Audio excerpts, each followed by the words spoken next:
So ito pala, yung higpit nito is 250 Newton meter. Ngayon dapat may play yan na konti. Yan, check natin. Check ko. Yan, mayroon.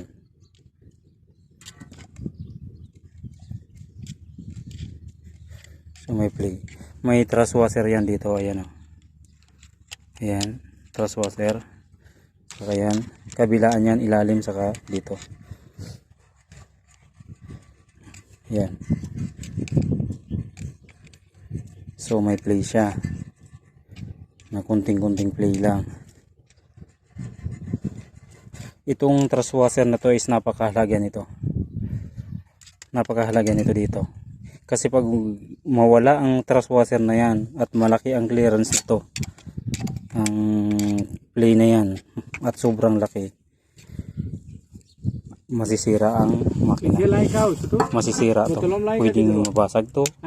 Pwedeng ma-deform tong connecting crankshaft. Pwede itong ma-deform. So ngayon ikotin natin kung okay nga ba siya. Kung malambot, yan, smooth naman yung ano, smooth yung ikot.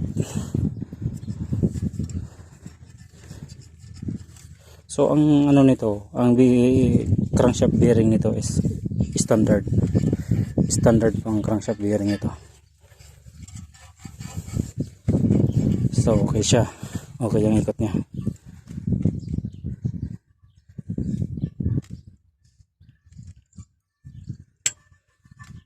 Smooth siya.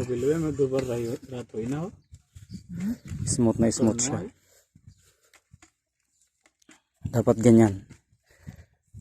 Hanggang kahit lagyan na ng piston yan, may ikot yan sa isang kamay lang. Yan o. So okay na.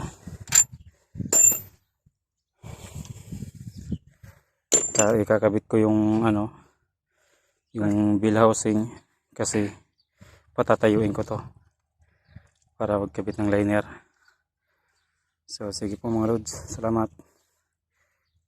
Abangan nyo po ang ano, sunod ko pang video nito.